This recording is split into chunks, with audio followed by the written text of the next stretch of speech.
Hi. Okay, one of my students had a question. He was having trouble with kagi no itto. Okay, this is a technique that is we normally see in Fugake. It is a technique from switching the sword from the left side inside within the obi to the right side and bringing it up so it can be drawn over the right shoulder. Now, depending on the era in Japan, the technique would have had to change. There is, like, there was the densho. And then you would have to change based on the type of sword that you might have had at that time. Now, during battlefield time, before the Meiji Restoration, I'm not sure. I have to go be sure. But I believe the blade, the suka on swords were longer. These were made for the battlefield. Now, this particular one is the oniyuri. Okay, you've seen this sold on several places. You can see the suka. This one is a 14-inch suka. Okay, I love this sword. Okay. And there's seigo on it, not long enough, but it works for me. Okay. Now, because of this, it would have to be, if I were to do kagi no itto, it would be done differently because of the suka. So we're going to do two different versions of kagi no itto. We'll do the densho and we'll do the modified version because of the longer suka. Okay. All right. So I set this on the side. Ninjito, the longer saya, shorter suka here. You see, blades just this is long here. 4 ninjito. Okay. Got a long saigo here. Got it wound up. This is actually about 18 feet long, which I believe is good length rope wound around. Okay. So this one I should be able to do the kagi no itto that's traditionally taught in Fugake. Okay. I will do it from the front and I will do it from the back, so you can see. Okay. So once we're placing sword, okay. So from here, once I'm sitting in this position, I'm going to step back, bring the weapon out. Okay. What this usually does also by doing this, it loosens up the obi as you do this. A lot of people think that you're doing this to show. You might be showing the person here is my sword, my kin, over here. I'm showing you it's on my left side, and I'm probably going to draw it on my left side, but that's not. What I like to use it for is to loosen up the obi itself. Because you go here and kind of a twisting motion and back. It loosens it up a little bit. Okay. Once that happens, you're then going to take it and you're going to pass it back, and slide it in. It passes underneath your left arm, in and over. Now it's on your right side. Okay. From here, you're going to, once that comes through, you're going to push down, you're going to bring your hand around underneath, and you're going to bring this up. So you're going to grab the bottom of the suka, and you're going to push it up. From here, you're going to then slide this up into your hand and drop. And it's right there. Okay? So at normal speed, it will look like this. Here, through, down, round, up, and out. Okay? Usually when this is done, there is some sort of distraction. On the Fugake DVD with Hatsumi Sensei, I believe you see Manaka Sensei and Nagaro Sensei do this as a two-man drill, in which they're standing side by side facing an adversary, and Nagaro Sensei is on the right, I believe, and Manaka Sensei is on the left. And Nagaro Sensei moves forward slightly towards the attacker, and then they tobi to the opposite side. So Nagaro Sensei tobis to the left, Manaka Sensei tobis to the right. At that point, Manaka Sensei is the one who's doing the kagi no itto and does it, and then as Nagaro Sensei goes to draw at the attacker, Manaka Sensei then does kagi no itto and draws his weapon to kill the attacker at that point. So Nagaro Sensei was the distraction, where Manaka Sensei was the one who killed him in the end with that particular technique. So it was done as a two-man drill or assassination type thing, or kill. So in that case, what it would have looked like would, again, I'm going to do this small because I have a limited space here, but still here, still facing here, drawing back, tobi over. As you tobi over, that's when that cross takes place behind your body. Then come down, around, up, and out. Okay? and then draw cut it from there. Okay? Now, from the back, stepping out, bring this in under the arm, over, push down, around, grab, up, and out. Okay? Sorry, I don't like to do that towards the coming down. Not good. So just trying to show the rear to the back side. From the right side, from my right side here, stepping out, down, through, down, up, catch, and drop. Just like so. Okay? Alright. Now, another version that I teach is the one, like I said, if you have a longer suka, longer handle. Okay? I'm going to place this one aside.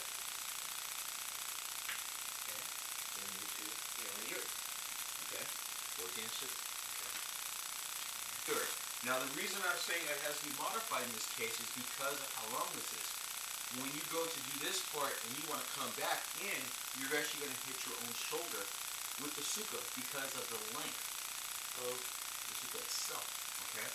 So one thing that you can do is take it, step back with your right slightly, and at a moment you may do something with your right hand, whatever it might be, but then you're going to use that as dojutsu.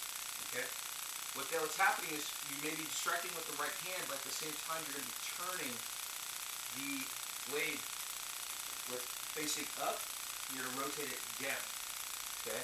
So what may be happening, maybe someone that comes in or something, you're just moving back, but creating this, or you may be taking distance. Okay? You may be creating distance or taking their distance here. Okay? As you do that with the right hand, you rotate. You rotate it. So rotate. At this point, you're going to take your left hand over, pass this around over to here. Okay? So passing it around the back. From there, you're going to grab the saya with your left hand. You're going to take your right hand, turn it over, grabbing the suka, bring it up to your shoulder. Okay? At this point, you're going to pull again here, gently, when you pull out, so you don't want to mess up your saya. Pull it out gently. Catch up high and drop. Okay? And you're right back where you were before. Okay? So what it looks like at speed, I may take distance, pass this over, catch, up, and drop. Okay? A lot faster, a lot faster. I mean, the other one can be just as fast if you, with practice. The original kagi itto can be done very quickly. I've seen Japanese shihan do it, and it's amazing. And you do it very fast, and you get the draw out. The common mistake people do, unfortunately, you have to be aware of how you are grabbing the suka when you come over the shoulder. I'm going to try and do this incorrectly. What I mean, if I go here, I do the or sometimes they'll actually forget to rotate. They'll forget to rotate altogether, and what they'll do, people will do is they'll go and just pass it automatically like this. And they'll come up, and then when they draw it, I'm trying to do this wrong, they draw it, and they draw with the back of the blade. You have to be aware, when you're training with swords, how that sword is on your body, how you are wearing the sword. You have to be aware of everything about it. Okay? This comes from practice and being around it, not being afraid of it. Experimenting, feeling what it can do. Feel the curvature of the blade. How can this curve cut more effectively? How can you ski more effectively? What can you do with a longer suka versus a shorter suka? Be aware of it. How can you use the suba to strike with while, when you're using it? Okay? How can you use the saya to strike with? Or how many different ways can you use the saya that can be worn, while it's in your belt? Okay? There are times where you may use the back of the blade, but you want to turn it over at the last minute. In my case, what I like to do sometimes, I'll knock my opponent's weapon off their hands. I'll strike their kote to stun their hands, and then they drop their weapon, and then I flip the blade over and then proceed to cut. Or it may be to knock the weapon out of their hands, and then as I turn to cut in, I go to cut either the hands off at the kote, or I will cut at the head. Okay? Or like a yokomen giri. Okay? I go to cut at the head. So what that may look like would be kind of the same thing. if I'm here, if I'm trying to get some distance, I go and I rotate, take the left hand over, pass by, grab. As I come up, I can feel that this is backwards, or I can feel that this is the correct way to draw. As I go to draw, as I start to come over, when my left hand comes up, I'm going to turn it over. So I'm actually turning it over, striking with the back of the blade. What that happens again, knocks the person's hand off. Right? As you knock it off, then you turn it over. Then you turn it over. So you can step in. As soon as you hit, you can step right in, or you can hit, bring it around, and cut the head. Pull your thumb. Okay? So, once more. So if I'm here, stepping back, get some distance, pass this over, down, I come up, like so, pull gently, pull out, grab, knock, and strike. Okay? All are effective. All those are effective. Okay? From the rear, how that would look.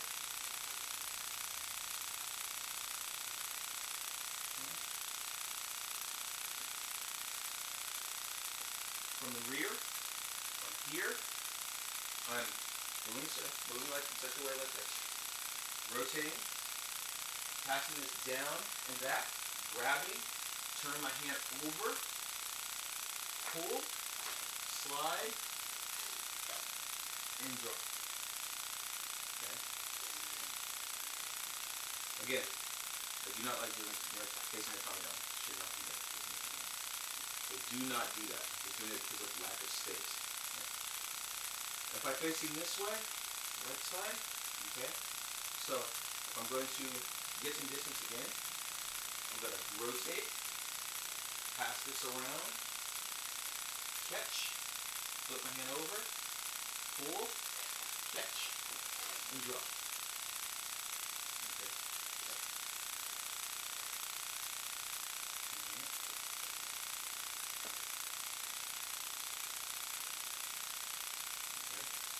I do it from the opposite side. Okay, so we're on the opposite side. Need some distance. Rotate around. Grab it. Coming up and out. Okay.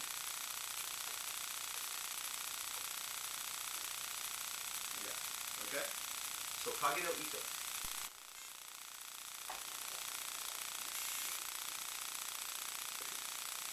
But so to get down here a little bit lower, just trying to zoom in. I want to show you the focus on the hand with kagi no itto. When you're doing this, how the hand is moving on the weapon when you go to extract it from the side. Okay, so you're not gonna see my face when I actually do this. I'm gonna try to get close to you. You see it on my obi. Okay, so we'll do this from turn around and do it. Okay.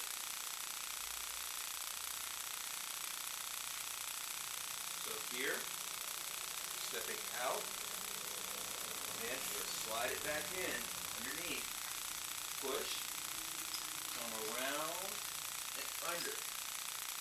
And then we'll bring this up, and out. Okay, once more, out, in, over, down, up, down, and draw. Okay. From the front, out, in, over, around, here, and out. Okay. I just want to show a close-up of the type of hand movement. One, so with the feet also. Remember, feet will keep you alive. 1, 2, 3, 4, 5, 6, 7, 8. Go bubble. Alright. There we go. Alright. Done with the shorter sword, the shorter suka, or a longer suka. So depending on on the type of weapon you have, it may have to be modified. Okay? Atsugi Sensei teaches, and Zenboken Sensei in Japan has also touched on this, the idea of learning the traditional kata, but know that it does have to change based on the time. Okay? When you think about things like this, an example would be when you think of kamae. Think of Ichimonji no kamae, or Seiga no kamae. Back then, when that was done, the kamae was done very, very low. Very, very low. Now, people don't have strong knees. I know here in the West, a lot of people have trouble because of the weight. They have trouble with their knees. Okay, so the kamae changed. And also, the clothing has changed. You know, you have people wearing skinny jeans nowadays. I don't wear skinny jeans, but, you know, pants aren't as loose as the hakama that you would see in Japan, or even a gi pants. Okay, there's that extra room. Now you don't see that. So the kamae would change to say something like this. Okay, something in close. Okay, the legs are in close, you know, but the kamae is still there. Kamae. The basic structure of the kamae is still there. The same purpose of the kamae is still there. Okay? So, you're looking at here and here. All the same, based on the different time clothing. Okay? So, there you go. So I just wanted to share that. Okay? Everyone, have a good day. Take care.